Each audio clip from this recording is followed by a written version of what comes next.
तो आपकी मुनासबत से मैंने एक हदीस पढ़ी है। क्या कहना, सुभान अल्लाह। नौजवान कौन से ऐसे हैं जो अल्लाह को पसंद हैं? क्या कहना, सुभान अल्लाह, माशाअल्लाह। कौन से नौजवान अल्लाह को पसंद हैं? वो अल्लाह के महबूब की ज़ुबान से आप सुने। सरकार इरशाद फरमाते हैं, क़यामत का एक दिन होगा। एक दिन कितना बड़ा होगा? कुरान कहता है 50,000 साल का। 50,000 साल का एक दिन होगा। उसी दिन हिसाबो किताब होगा। आधे दिन में हिसाबो किताब होगा, आधे दिन में लोग सरगर्दा रहेंगे, परेशान रहेंगे। उस दिन ये जमीन तांबे की होगी। सूरज 1.25 मील या 1.25 नेज़े के फासले पे होगा और गर्मी ऐसी होगी कि लोगों के जिस्मों से इतना पसीना निकलेगा कि तांबे की उस जमीन में 70 गज अंदर पसीना चला जाएगा, फिर ऊपर आएगा।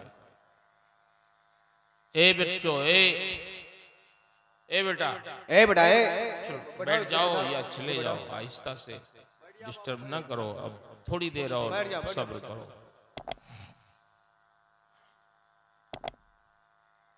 इतना पसीना निकलेगा जमीन से कि किसी के टखने तक, किसी के घुटने तक, किसी की कमर तक, किसी के सीने तक, किसी के गले तक, किसी के होठों तक पसीना होगा। पसीने में लोग डुबकियां खा रहे होंगे और कोई ऊपर साया नहीं होगा, सर छुपाने की कोई जगह नहीं होगी। सूरज आग बरसाता होगा। अल्लाह के रसूल इरशाद फरमाते हैं, उस वक्त जब जमीन भी पसीने बहा रही होगी, सूरज अंगारे निकाल रहा होगा, पसीने में लोग डुबकियां खा रहे होंगे, लोग चाहते होंगे कि कोई अब्र का टुकड़ा आ जाता और सर पे साया कर लेता, मगर अल-यौम ला ज़िल्ला इल्ला ज़िल्लुह, उस दिन अल्लाह के साए के अलावा, अर्श आज़म के साए के अलावा कहीं कोई छुपने की जगह नहीं। तो ऐसी नाजुक घड़ी में अल्लाह के रसूल फरमाते हैं, शाबुन नशा फी तातिल्लाह, वो नौजवान भी अल्लाह के अर्श आज़म के साए में नूर की कुर्सियों पे बैठाए जाएंगे, जिन्होंने अपनी नौजवानी गुनाहों के बजाय अल्लाह की इताअतो फरमा बरदारी में गुजारी हो। सुभान अल्लाह, सुभान अल्लाह, माशाअल्लाह। जो नौजवान अपनी जिंदगी गुनाहों से दूर रखकर अल्लाह की इताअतो फरमा बरदारी में गुजारते हैं, मसलन वो मस्जिदों की तरफ जाते हैं जब अजान होती है, वो घर रहते हैं तो अपने माँ बाप की इताअतो फरमा बरदारी करते हैं, अपने बीवी बच्चों के साथ हुस्ने सलूक करते हैं, अपने दोस्त अहबाब का भी ख्याल करते हैं, अपने हलाल कारोबार में भी रहते हैं,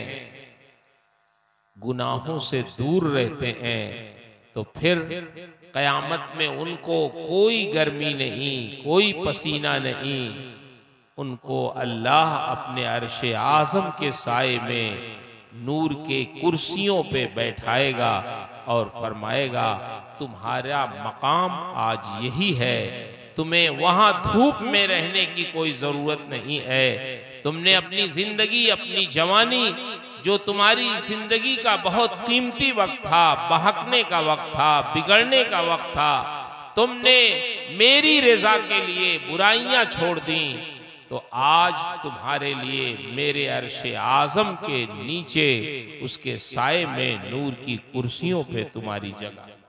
सुभान अल्लाह, सुभान अल्लाह। आप मुझे बताओ, इससे बड़ी इज्जत इंसान और मोमिन के लिए क्या हो सकती है? दुनिया तो चंद रोजा।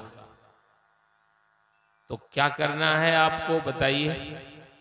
नेक रहना। जलसा जुलूस कराने का सबका मकसद है। बेशक कोई भी जलसा हो, कोई भी उर्स हो, रबीउल अव्वल का जलसा हो, 12वीं 11वीं, शबे बारात, शबे कद्र, उर्स, सबका मकसद यही है कि हमारी और आपकी इस्लाह हो जाए। कुछ बेशक बहुत से हमारे नौजवान ऐसे हैं जो अपने दोस्तों से बहुत मिलजुल के रहते हैं। उनका दोस्त अगर कह दे कि इस वक्त माहौल 11 किलोमीटर, मैं यहाँ खड़ा हूँ, कोई सवारी नहीं मिल रही है, तुम आ जाओ मुझे ले लो, तो आप जाएंगे अपनी मोटरसाइकिल से अपने दोस्त को ले आएंगे। क्यों? दोस्त से मोहब्बत है। लेकिन माँ बाप अगर दिन में कहें कि ज़रा चौराहे पे बाजार में जाके सामान ले आओ, तो आप जाने के लिए तैयार नहीं। बोले होता नहीं होता है। एक दोस्त के लिए आप बहुत अच्छे हैं, ठीक है, अच्छी बात है, कोई गलत नहीं है, लेकिन माँ बाप के लिए आप क्यों नहीं अच्छे हैं? जबकि हमारे आका व मौला सल्लल्लाहु अलैहि वसल्लम इरशाद फरमाते हैं, खैरुकुम खैरुकुम ले अहली व अना खैरुकुम ले अहली। तुम में सबसे बेहतर वो है जो अपने घर वालों के लिए सबसे बेहतर हो। और सरकार फरमाते हैं, मैं अपने घर वालों के लिए सबसे बेहतर। सबसे बेहतर आप अपने माँ बाप के लिए बनिए, अपनी बीवी के लिए बनिए, अपने बच्चों के लिए बनिए, अपने भाई बहनों के लिए बनिए। जो घर में लोग रहते हैं सबसे बेहतर उनके लिए बनिए। अगर आप माँ बाप के लिए अच्छे नहीं हैं, अपनी बीवी के लिए अच्छे नहीं हैं, अपनी औलाद के लिए अच्छे नहीं हैं, भाई बहन के लिए अच्छे नहीं हैं, तो दुनिया भर के लिए आप अच्छे होके क्या करेंगे? बेशक माँ बाप को आपकी खिदमत की जरूरत है, बेशक माँ बाप को आपकी इताअत की जरूरत है, आपकी मोहब्बत की जरूरत है। अगर आप नहीं करेंगे तो उन्हें तकलीफ होगी। दुनिया भर के लोगों को खुश रख के आप क्या करेंगे? दुनिया भर के लोगों की खुशी से आपको जन्नत नहीं मिलनी है, जन्नत माँ बाप की रज़ा और खुशी से मिलनी। बेशक मगर हमारे नौजवान कितनी फर्मा बरदारी करते हैं। लोगों से पूछो, बड़े बुजुर्ग लोगों से, कि आप बताइए कितने बच्चे हैं आपके? कहते हैं मौलाना साहब 7 बच्चे हैं। तो आप किसके साथ रहते हैं? आपके बच्चे आपके साथ रहते हैं? बोले कोई भी साथ नहीं रहते, सबकी शादी कर दी, सब अलग हो गए, अब हम अलग रहते हैं। मैं अभी रमजान शरीफ में मौलाना साहब जी जी जी जी अमेरिका गया तो एक साहब के बारे में वो मिलते थे बहुत। मैंने कहा आपकी वो नजर नहीं आए। इत्तेफाक से जिस दिन मुझे आना था उसी दिन मैंने पूछा, असलम साहब नजर नहीं आए। तो लोगों ने बताया कि मौलाना साहब उनकी हालत बहुत खराब है। मैंने क्या हो गया? कहने लगे कि उनका दिमागी तवाजुन खराब हो गया। क्यों? अच्छे खासे थे बच्चे उनके। कहने लगे एक बच्चा था, एक बच्ची थी, दोनों हाफिज कुरान थे और मास्टर थे, यानी अंग्रेजी में बहुत आला तालीम उन्होंने हासिल की थी, अच्छे शरीफ। कहने लगे उनकी बीवी का इंतकाल हो गया और अपने बच्चों की उन्होंने शादी कर दी, बच्चे अपना अलग रहते हैं, तो अकेले रहते रहते उनका दिमागी तवाजुन ही बिगड़ गया। मैंने कहा बच्चे खिदमत क्यों नहीं करते? कहते हैं यहाँ रिवाज नहीं है। अल्लाह कहते हैं यहाँ रिवाज नहीं है। मैंने कहा नहीं, रिवाज तो है, ऐसी बात नहीं है, मैं तो जानता हूँ। कहने लगे असल में जब बीवियां आती हैं तो वो ये कह देती हैं शौहर से कि या तो आप मुझे मुंतखब करो या माँ बाप को, तो बेचारा शौहर हथियार डाल दे। लेकिन उसी अमेरिका में मैंने ऐसे लोगों को भी देखा है, ऐसे नौजवानों को भी देखा कि जो अपने बाप को, वहां पैदल चलने का रिवाज नहीं है, लोग अपनी गाड़ियों से चलते हैं, ऐसे नौजवान को भी देखा जो बहुत खूबसूरत है, इंजीनियर है पेशे के एतबार से। वो वहां मस्जिदें 10 किलोमीटर, 15 किलोमीटर, 7 किलोमीटर, 8 किलोमीटर की दूरी पे होती हैं। लोग 5 वक्ता नमाजों के लिए अपनी कारों से आते हैं, पेट्रोल खर्च करके आते हैं जमात के लिए। यहां जमात की कोई अहमियत नहीं। मस्जिद के सामने लोग बैठे रहते हैं, अजान होती है, जमात होती है, जैसे लगता है ये मुसलमान ही नहीं है, किसी और के लिए अजान हुई है, किसी और के लिए मस्जिद बनी है। मस्जिद आपने बनाई, आपने चंदा किया, आपने कोशिश की, और अब अजान होती है तो लगता है कि आपकी मस्जिद नहीं है, आप आराम से बैठे हुए हैं। न जमात की फिक्र है, न अजान के जवाब की फिक्र है।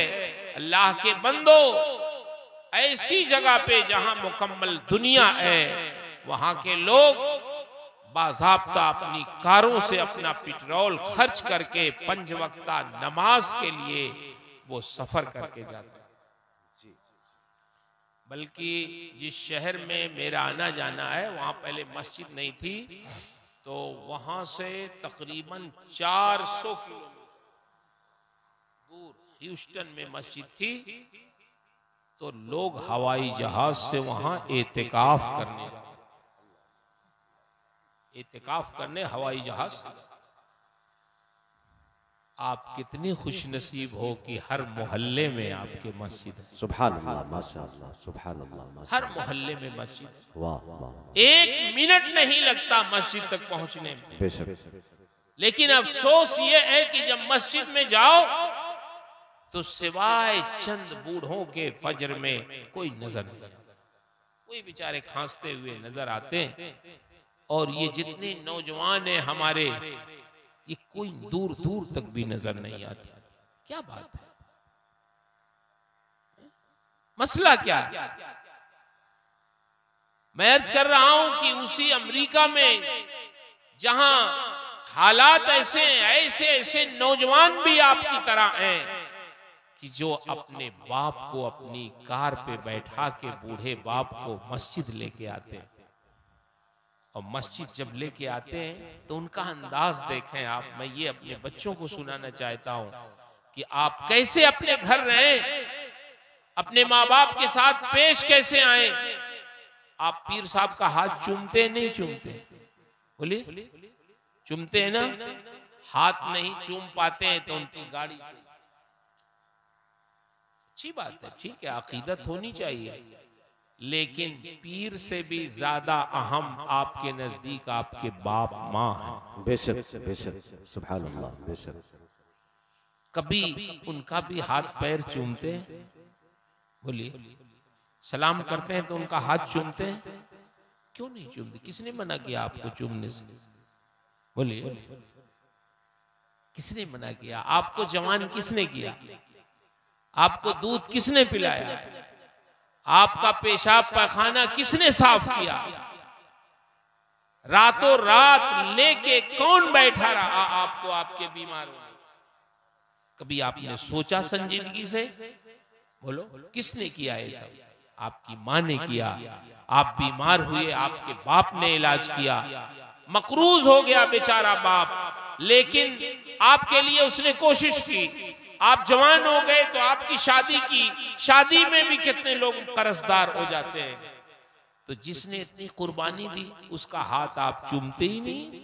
हम लोग जलसे में 1 घंटे के लिए आ गए तो आप हमारा हाथ चूमते हो, पीर साहब का हाथ चूमते हो, और उलमा का चूमते हो। चलो ठीक है, आलिम होने की बुनियाद पे इज्जत करते हो, अल्लाह जजा दे, लेकिन इससे कहीं ज्यादा जरूरी है कि अपने माँ बाप की इज्जत करो, अपने माँ बाप का हाथ पैर चूमो, उनके पास बैठो, उनकी खिदमत करो, उनको मोहब्बत से देखो। हर देखने पर, हर बार देखने पर अल्लाह एक हज्जे मकबूल का सवाब अता फरमाता। सुभान अल्लाह, माशाअल्लाह, सुभान अल्लाह। उनके पायताने जाके बैठ जाओ, उनका पैर पकड़ लो, उनका पैर दबाओ, उनकी खिदमत करो। मैं बताना चाहता हूँ आपको कि वो नौजवान अपने बाप को मस्जिद लाता है तो कैसे लाता है, वहाँ मस्जिद के गेट पे जो अगल बगल पार्किंग होती है वो माजूरों की होती है, इमाम साहब की होती है, मुअज्जिन की होती है, आम नमाजियों की थोड़ी दूर कार खड़ी करने की पार्किंग होती है। काफ़ी बड़ी जगह में मस्जिदें बनती है। जैसे ये आपका पिंडाल है ना, तो मस्जिद यहाँ बनेगी और इतनी दूरी में सब कारें खड़ी रहेंगे नमाजियों की। आप दूर से देख के बता सकते हैं कि मस्जिद में कितने नमाजी, जितनी कार खड़ी होती है नमाज। तो वो नौजवान अपने बाप को बैठा के लाता है तो मस्जिद के गेट पे लाके अपनी कार खड़ी करता है, फिर उतर के अपने बाप के साइड का दरवाजा खोलता है, उनकी बेल्ट निकालता है, फिर अपने बाप का बाजू पकड़कर वो मस्जिद के दरवाजे पे जो बेंच रखी रहती है इस तरह उस पे बैठाता है, फिर अपनी कार ले जाके दूर खड़ी करता है पार्किंग में। फिर जब आता है तो जमीन पर उकरू बैठकर अपने बाप के पैरों से जूते निकालता है, जूते निकालकर रैक में रखता है, फिर उनका बाजू पकड़कर मस्जिद में ले जाता है, खुद भी नमाज पढ़ता है, अपने बाप को भी नमाज पढ़वाता है। और जब नमाज से वो नौजवान इंजीनियर नौजवान फारिग होता है तो फिर वहीं लेके आता है, उसी कुर्सी पे बैठाता है, अपने बाप को कहीं जाने नहीं देता, उनके जूते लाके फिर उनके पैरों में अपने हाथों से पहनाता। क्या कहना है? मुझे बताओ, क्या कभी आपने अपने बाप के पैरों में अपने हाथों से जूते पहनाए? कभी पहनाए? मुझे बताओ, आपने पहनाए? आप लोगों ने पहनाए कभी? अगर नहीं पहनाए तो जाके पहनाओ, उनकी रूह ठंडी हो जाएगी। क्या कहना है? सुभान अल्लाह, माशाअल्लाह, उनके दिल से दुआ निकलेगी। सुभान अल्लाह, माशाअल्लाह। मेरा बेटा इतना फर्मा बरदार कैसे हो गया, इसके दिल में मेरी मोहब्बत कैसे पैदा हो गई। और जब उनके दिल में ऐसी मोहब्बत पैदा हो जाएगी तो जानते हो उनके दिल से दुआ निकलेगी, तो वो दुआ आपके हक में ऐसी कबूल हो जाएगी कि अल्लाह के रसूल फरमाते हैं कदुआ इन नबी ले उम्मती, जैसे नबी की दुआ उम्मती के हक में कबूल होती है वैसे ही माँ बाप की दुआ औलाद के हक में कबूल होती है। सुभान अल्लाह, माशाअल्लाह। आप दुआएं कराने के लिए कहां कहां जाते हो, तावीज लेने के लिए कहां कहां जाते हो, सैकड़ों रुपए खर्च करते हो, हजारों रुपए देते हो। कभी सोचा कि चलो उससे दुआ कराएं जिसकी दुआ नबी की तरह कबूल होती?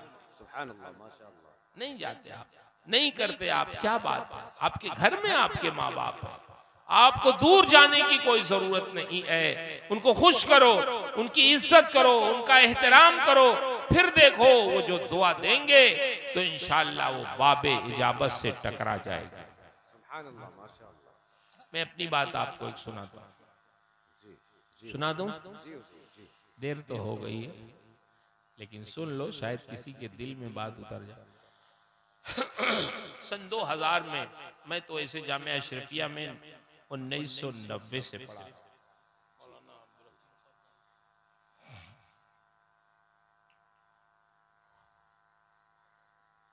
जिस वक्त हम पढ़ा रहे थे, पढ़ाना शुरू किए तो तनख्वाह 1111 रुपया थी। इस वक्त तो बहुत है जो खाने पीने से भी खत्म नहीं होती, तो तनख्वाहें बहुत हो गई। सन 2000 में हमारे वालिदैन बहुत ज़ईफ हो गए थे, तो हमारी ख्वाहिश थी कि हज कर लें। वो उस वक्त एक आदमी पे 74,000 रुपया लगता था। 5,000 रुपये जब फार्म भरिए तो लगते थे, फिर 6 महीने के बाद पैसे लगते थे। हमारे पास उस वक्त 50,000 रुपया था, लेकिन ख्वाहिश थी कि वालिदैन बूढ़े हो गए, हज का फार्म इनका भरें, ये जाएं किसी तरह।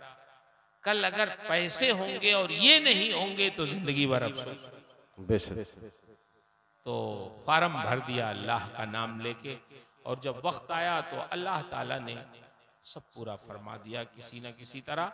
और वालिदैन हमारे हज करने चले गए। सुभान अल्लाह, सुभान अल्लाह, माशा हज करके जब वापस आए, जब वो गए थे तो इंतजामात हम ही को करने थे, हम अकेले लड़के थे उनके और कोई था नहीं। जब आए तो वालिद साहब के दिल में मालूम नहीं क्या बात पैदा हुई कि उन्होंने यही कहना शुरू किया कि बेटा हज करने में गया तो, लेकिन हमेशा यही दुआ करता रहा कि तुम भी हज करने इसी साल चले जाओ, आने वाले साल सुभान अल्लाह, सुभान अल्लाह, सुभान अल्लाह। जाओ हज कराओ तुम भी। तो मैं सोचता था कि जब ये गए थे तब भी मुझको इंतजाम करना था, मैं जाऊंगा तब भी मुझी को करना। अब इनसे मैं क्या बताऊं कि मेरे पास पैसे नहीं, दिल इनका छोटा होगा।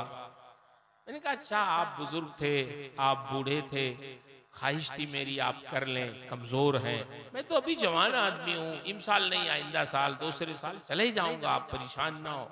लेकिन वो मुसिर थे कि नहीं मैं चाहता हूं तुम इसी साल जाओ, मैंने बड़ी दुआ तुम्हारे लिए किया, सुभान अल्लाह, इसी साल जाओ। सुभान अल्लाह। मैंने कहा अच्छा चले जाए। जब देखा उन्होंने कि इसकी कोई दिलचस्पी नहीं समझ में आ रही, तो उन्होंने मुझे बुलाया और कहा बेटा देखो मेरे पास पैसे तो नहीं है, लेकिन मेरे पास जमीन जायदाद बहुत है, तो अगर तुम कहो तो मैं अपनी कुछ जमीन बेच दूं और तुम्हें दे दूं पैसे, चले जाओ। मैंने कहा नहीं जमीन न बेचे, मैं इंशाल्लाह चला जाऊंगा, आपने दुआ की है तो इंशाल्लाह चला जाऊंगा। मैं उनकी तस्कीन के लिए कह, लेकिन मेरे पास कुछ था नहीं। आपको मैं बताऊं, मैं अपने इन बच्चों को समझा रहा हूं बाप माँ बाप की दुआएं कैसे कबूल होती हैं। गर्मियों का जमाना था, एक दिन मैं अशरफिया में अपनी कमरे में सोया था, उस वक्त शारह बुखारी हजरत मुफ्ती शरीफुल हक अलैहि रहमा बाहयात थे। सुभान अल्लाह। उन्होंने एक चपरासी को भेजा, वो आया मुझको जगाया, उसने दोपहर में गर्मियों में एक टाइम की पहले पढ़ाई होती थी, तो मैं उठा, उन्होंने कहा, उसने कहा मुफ्ती साहब आपको याद कर रहे हैं। मुफ्ती साहब? कौन मुफ्ती साहब? बोले बड़े मुफ्ती साहब। तो हमारे तो कान खड़े हो गए, मुफ्ती साहब जब बुलाते थे तो जरूर कोई न किसी मसले पे डांटते, हम लोग डरते बहुत थे उनसे कि कोई गलती हो गई लगता। मैं उठा गया, मैंने कहा हजरत आपने बुलाया? कहेंगे हाँ आपको बुलाया, काम से बुलाया, फरमाए। उन्होंने कहा आपके पास पासपोर्ट है? मैंने कहा है। बोले मेरे पास श्रीलंका कोलंबो जो उसकी राजधानी है वहां से तकरीर करने की दावत आई है, तो मैं नहीं जाना चाहता, मेरी तबीयत बहुत अच्छी नहीं है, आप अगर जाना चाहो तो मैं आपका पासपोर्ट भिजवा दूं। क्या कहना है, सुभान अल्लाह, सुभान अल्लाह। तो मैं उस वक्त तक मुल्क से बाहर कहीं नहीं गया, मुझे शौक भी था कि यार चलेंगे हवाई जहाज पे बैठेंगे, ऐसे होगा उस उम्र में। मैंने कहा हाँ मैं हजरत जा सकता हूँ। तो उन्होंने कहा ठीक है, आप अपने पासपोर्ट की कॉपी दे दीजिए, मैं भेज देता हूँ। मैंने दे दिया, उन्होंने भेज दिया। फिर वहां से इत्तला आई कि हजरत वो मौलाना साहब जिनकी कॉपी आपने भेजी है ना, उनकी एक कैसेट भेज, उस वक्त कैसेटें चलती थी, एक कैसेट तकरीर की भेज दीजिए, उनकी तकरीर हम सुन लें। तो मुफ्ती साहब बहुत नाराज हुए, बोले शरीफुल हक की बात पे तुम्हें एतमाद नहीं है, कैसेट सुनोगे फिर बुलाओ, छोड़ो रहने दो, नहीं भेजूंगा मैं किसी को, बड़ी जल्दी वो नाराज। तो वो मेहमान लोग सब डर गए कि ये बड़े मियाँ नाराज हो जाएंगे तो हमारा बड़ा नुकसान होगा। बोले हजरत नहीं है, माफी, आप भेज दीजिए जिनको भेजना चाहते हैं। उन्होंने खैर कहा ठीक है वो जाएंगे, लेकिन अजीब अल्लाह की मर्जी की, मेरे ख्याल से एक हफ्ता गुजरा होगा कि फिर मुफ्ती साहब का अचानक इंतकाल हो गया। तो हम समझ गए कि अब शायद न जाना हो, मुफ्ती साहब ही के जरिए जाना था, फिर हम अपना लग गए पढ़ाने में। इत्तेफाक से एक दिन फोन आया कोलंबो से कि मौलाना साहब आपके बारे में मुफ्ती साहब ने अपने जिंदगी के आखिरी लम्हात में फरमाया था कि मैं नहीं आ पाऊंगा, मौलाना जाएंगे मेरी जगह पे तकरीर करने, आप उनको बुला लीजिएगा, तो आप जरूर आइए क्योंकि मुफ्ती साहब की ख्वाहिश थी।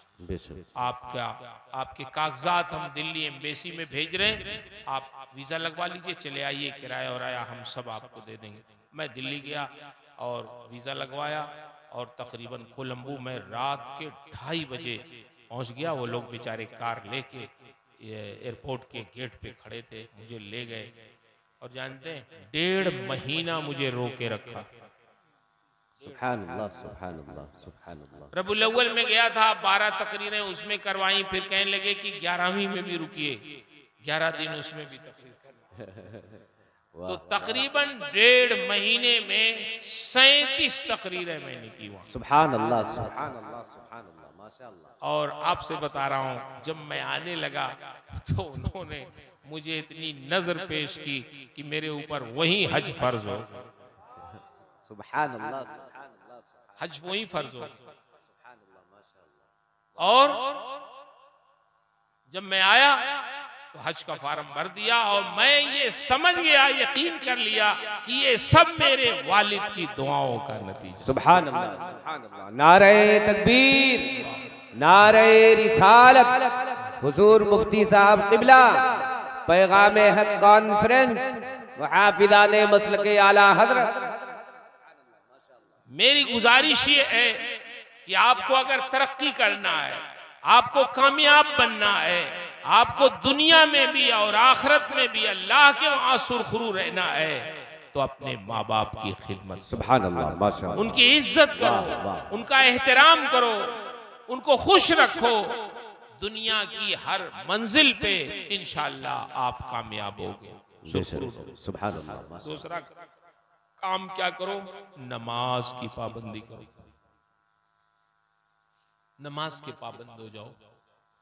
नमाज का जो पाबंद हो जाता है वो जानते हैं बहुत सारी भलाइयों का पाबंद हो जाता है।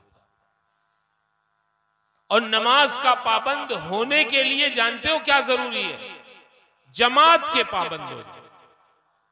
आप चाहते हो अगर कि नमाज के पाबंद बनो तो आप जमात के साथ तकरीबन 40 दिन 60 दिन अगर पाबंदी के साथ आप जमात के साथ नमाज पढ़ लो तो मैं यकीन से कहता हूं कि आपके दिल में नमाज की मोहब्बत पैदा हो जाएगी। सुभान अल्लाह, माशाअल्लाह। फिर आपको करार नहीं मिलेगा। जब नमाज छूटेगी तो तकलीफ होगी। नमाज ये कुंजी है कामयाबी की। और अगर अल्लाह तौफीक दे तो तहज्जुद की नमाज पढ़ो। उस वक्त बंदे और रब के दरमियान तीसरा कोई नहीं होता। ये हर कामयाबी की चाबी। बेशक। कुरान की थोड़ी सी तिलावत कर लिया करो, फिर अपने कारोबार में लग जाओ, तिजारत करो, नौकरी करो, मजदूरी करो।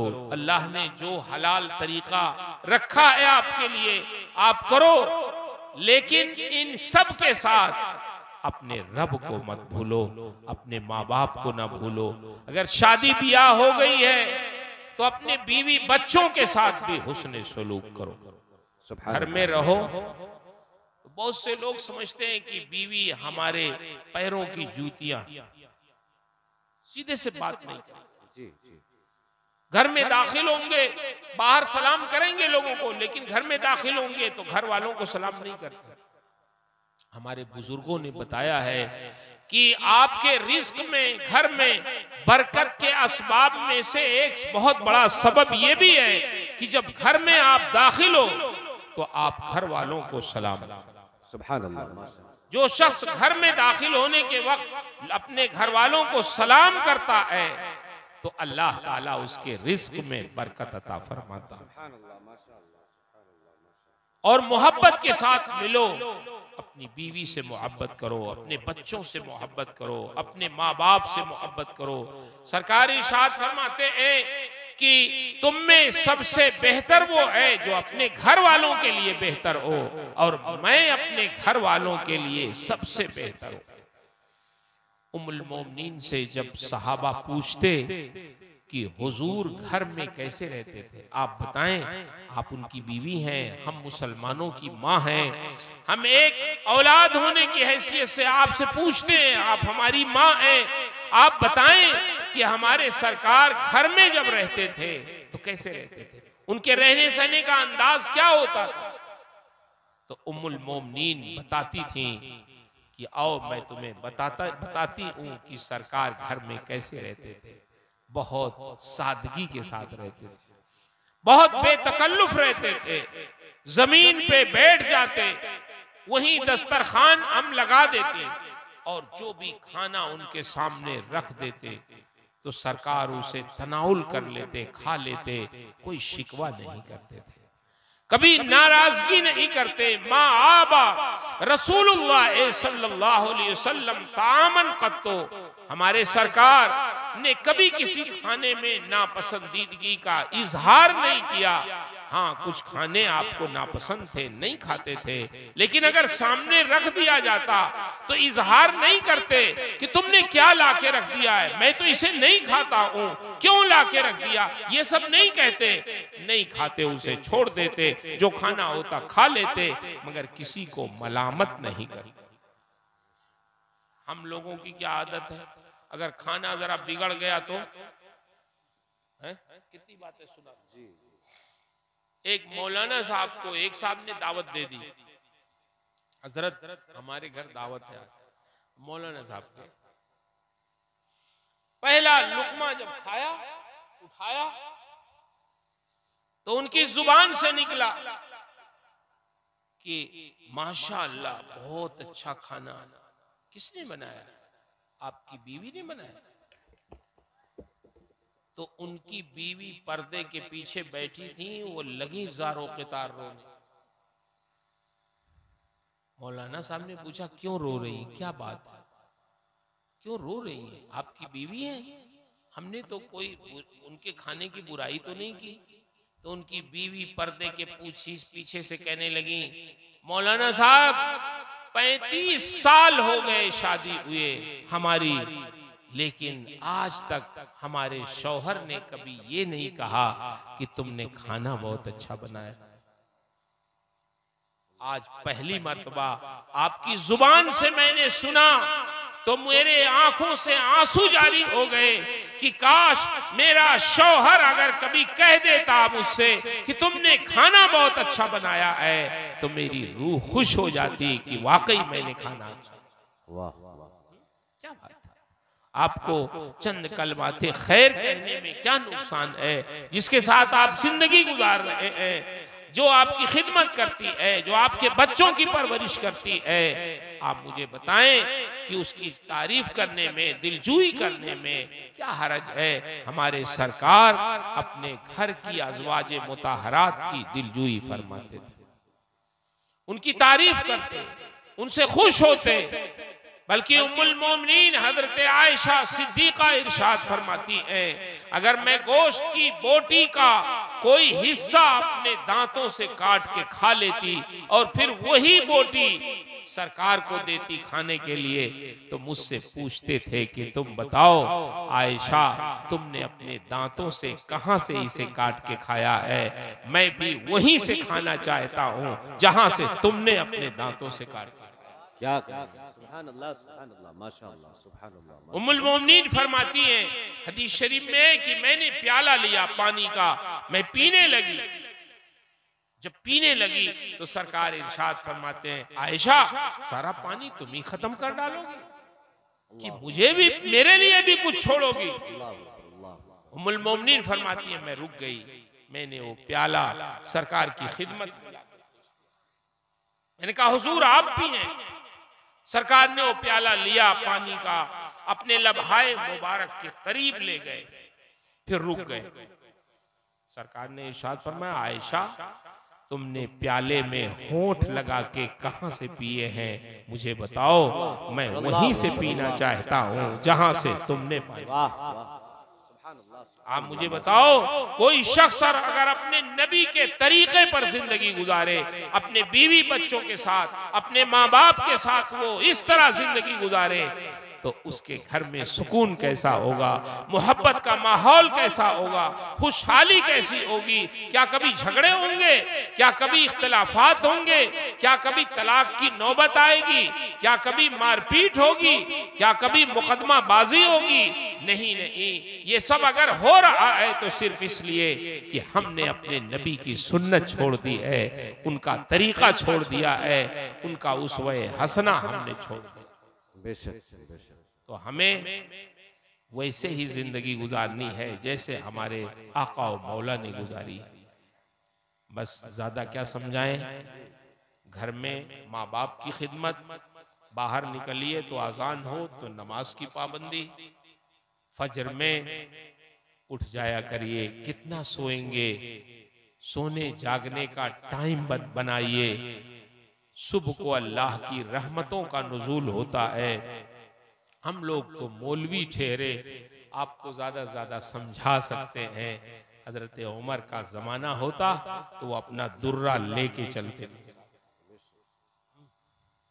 ऐसे नहीं, फजर की नमाज पढ़ा के देखते थे कौन नहीं आया नमाज में, उसके घर जाते थे और जाके चेक करते थे। एक बार एक नौजवान को नहीं देखा, नमाज पढ़ा के देखा, दाएं बाएं नहीं नजर आया, उसके घर चले गए। दरवाजा खटखटाया, उनकी बूढ़ी माँ ने दरवाजा खोला। जब दरवाजा खोला तो देखा अमीरुल मोमिनीन हजरत सैयदना उमर बिन खत्ताब रज़ी अल्लाह ताला अन्हु दरवाजे पे सुबह सुबह खड़े हैं। उनकी माँ कांपने लगी, हुजूर क्या बात है, हमसे कोई गलती हो गई है, आप हमारे घर के दरवाजे पे सुबह सुबह आए, क्या बात है, कैसे दरवाजा आपने खटखटाया? फरमाते हैं आपका बेटा मस्जिद नबवी में नमाज फजर में नहीं नजर आया, कहाँ रह गया मुझे बताओ। माँ ने कहा नहीं गया बेटा। आपने कहा मैंने तो नहीं देखा। कहा बस आप खड़े रहे, मैं देखती हूँ, सो तो नहीं गया। अंदर गए, बेटा सो रहा था, जगाया, कहा बेटा तुम सो रहे हो, अमीरुल मोमिनीन उमर बिन खत्ताब दरवाजे पे खड़े तुम्हारा इंतजार कर रहे हैं। बेटे ने जब अमीरुल मोमिनीन का नाम सुना, कहाँ की नींद, कहाँ का बिस्तर, पायजामा बांधना था, इज़ार, लेकिन सोचा कि देर ना हो जाए, एक हाथ से अपना पायजामा पकड़ा और दौड़ते हुए अमीरुल मोमिनीन के सामने जाके बच्चा खड़ा हो गया, नौजवान। अमीरुल मोमिनीन ने फरमाया क्यों जनाब, नमाज फजर में कहाँ थे आप? कहा हुजूर आंख लग गई, सो गया था। फरमाने लगे अच्छा तो आंख खुली कैसे तुम्हारी? फिर बोल ही नहीं रहे। इरशाद फरमाते हैं अल्लाह के बंदे, जब अल्लाह के मुनादी ने कहा अल्लाहु अकबर अल्लाहु अकबर, हय्या अलस सलाह हय्या अलल फलाह, अस्सलातु खैरुम मिनन नौम, तब तुम्हारी आंख नहीं खुली। और जब तुम्हारी माँ ने कह दिया कि उमर बिन खत्ताब दरवाजे पे खड़े हैं, तो ऐसी आंख खुल गई कि अपना पायजामा भी नहीं बांधे, डर के मारे चले आए दौड़ते हुए। काश तुम उमर के रब से डरते तो मस्जिद नबवी आ गए। सुभान अल्लाह। उमर से डरने की जरूरत नहीं है, अपने रब से डरो, अपने रब से डरोगे तो मस्जिद नबवी आ जाओगे। बेशक। मैं अपनी माओ बहनों से भी जो चंद बैठी हैं उनसे गुजारिश करूंगा, आप खुद भी उठें नमाज के लिए, अपने इन बच्चों को भी उठाएं, अपने शौहर को उठाएं, अपने घर के लोगों को उठाएं। दिन में मीटिंग कर लें कि हमें नमाज पढ़ना है, एक दूसरे को जगाना है, घर का माहौल पाकीज़ा रखना है। आप अगर चाहेंगी तो इंशाअल्लाह घर का माहौल बेहतर हो सकता है। इनकलाब तो आपके जरिए आया है। कितनी ऐसी माएँ हैं जिन्होंने दुनिया में इनकलाब बर्पा किया है, और हकीकत में बड़े बड़े इनकलाबात हमारी माओं से, हमारी बहनों से, हमारी बेटियों से आया है। इसलिए आप अगर चाह जाएं तो आपके बच्चे नेक हो सकते हैं, मजहबी हो सकते हैं, दीनदार हो सकते हैं। हिंदुस्तान में ख्वाजा गरीब नवाज सबसे बड़े बुजुर्ग हैं, लेकिन जब अपनी वालदा की खिदमत में एक बार आए बहुत खुश, तो माँ ने पूछा बेटा हसन बहुत खुश हो, क्या बात है? उनका माँ आज मेरे हाथों पे बेशुमार लोगों ने तौबा किया है, अल्लाह ने उन्हें तौफीक दी है। तो माँ ने कहा बेटा हसन ये तुम्हारा कमाल नहीं है। उनका फिर किसका कमाल है, आप मुझे समझाएं। मैंने तो वाज किया, नसीहत किया, समझाया, आप कह रही तुम्हारा कमाल नहीं है, फिर किसका कमाल है? तो उनकी वालदा ने कहा बेटा हसन तुम्हें याद नहीं होगा, जब तुम दूध पीते थे, शीरखार बच्चे थे, तो कभी भी मैंने तुम्हें दूध बगैर वजू के नहीं पिलाया। जब भी तुम्हें दूध पिलाना हुआ तो पहले मैंने वजू किया, फिर तुम्हें अपने सीने से लगाया, और जब तुम दूध पीने लगे तो मेरे दोनों हाथ रब की बारगाह में उठ गए। मैंने दुआ किया कि अल्लाह मेरे बेटे हसन के सीने में दूध के हर कतरे के साथ विलायत का नूर भी डाल दे। ये उन्हीं एहतियात और दुआओं का नतीजा है कि आज जो तुम कहते हो अल्लाह तुम्हारी जुबान कबूल कर ले। सुभान अल्लाह, सुभान अल्लाह, माशाअल्लाह। ये हजरते ख्वाजा गरीब नवाज को गरीब नवाज बनाने वाली जात उनकी वालदा की है। हमारी माओ, हमारी बहनों, हमारी बेटियों की जुबान में उनके अंदर अल्लाह ने ऐसी सलाहियत दी है कि अगर वो अपनी जिम्मेदारियां निभाएं तो इंशाअल्लाह हमारे घरों का माहौल पाकीज़ा हो सकता है। अल्लाह से दुआ है अल्लाह हमारी माओं को, बहनों को, बेटियों को और हम सब को अपनी अपनी जिम्मेदारी अदा करने की तौफीक अता फरमाए। बस ये चंद जुमले अब रात के इस हिस्से में, इससे ज़्यादा और क्या कहे जा सकते हैं। अल्लाह ताला कबूल फरमा ले। मैंने जो कुछ भी अर्ज़ किया है इसमें जो हक है, जो सवाब है, जो सही है, वो सब मेरे रब की तरफ से है। मेरे बयान में, मेरी ताबीर में, मेरे समझाने में, खुद मेरे समझने में जो गलतियां हैं वो सब मेरी तरफ से हैं।